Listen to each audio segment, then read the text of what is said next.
महाराज ऐका, आपल्या आईनं आपल्यासाठी रक्ताचं पाणी केलं, नीट ऐका. आपण आपल्या आईच्या स्तनातलं दूध 4 वर्ष पिलो, कधी मागणी केली ती ना?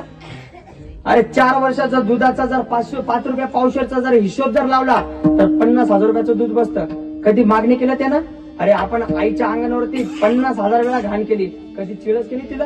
15,000 वेळा आपल्या आईच्या अंगणावरती आपण लघवी केली, कधी चिळस केली ते ना? अरे तिनं स्वतः आपली ओली साडी अंगावर घेतली आणि मुलावरती चांगलं कापड टाकलं. अरे मुलगा जर आजारी पडायला तर आजारी पडल्यानंतर त्या आईनं देवाकडे प्रार्थना करावी, देवा अरे माझं आयुष्य कमी कर रे, तर माझ्या मुलाचं आयुष्य वाढव. अरे रात्रभर जागून गरम पाण्याच्या पट्ट्या करून मुलाच्या डोक्यावरती ठेवावा.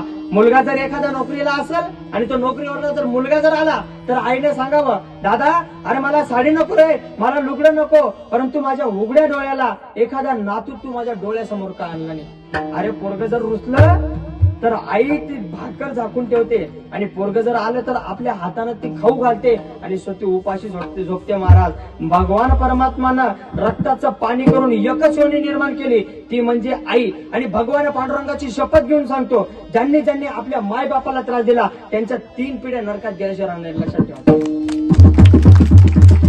हो माय बापाची सेवा करा महाराज, कोणाची सेवा करू नका दुसऱ्याची. काय करता दुसऱ्याची सेवा? अरे आपल्या आईनं आपल्यासाठी रक्ताचं पाणी केलं हा, आणि जे शिवे देतात का आपल्या माय बापाला त्यांच्या तोंडात नाही नरकातच जातील ते.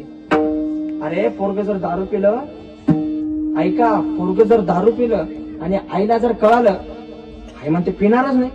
काय माय आहे महाराज, पिणारच नाही. आणि तिनं जर पिलेलं पाहिलं, रागात पिलं असेल हाताने पिणार. काय म्हणते? रागात पिलं असेल हाताने पिणार. आणि बायकोला कळू द्या बरं, लाड्या तो तुझ्या पप्पाचा तोंडाचा वाज घे बरं, आणि त्याला सांग बाहेरच झोप, मध्ये येऊ नको. काही काही बाया माहिती आहेत का तुम्हाला, पोऱ्याला त्या नवऱ्याला मारताना लय भारी मारतात, त्याला एकट्याला मारता येत नाही. काय करतात माहितीये का? ते एवढं पुरं कड्यावर घेते, ते एवढा हात त्याचा धरते आणि चपकन देते आणि तीच विचारते, सांग रे लाडू लाडू, विचारते बाबा कोणाचा लागला? तो पण म्हणतो आईचाच लागला. मग समजल्याशिवाय कळतं का?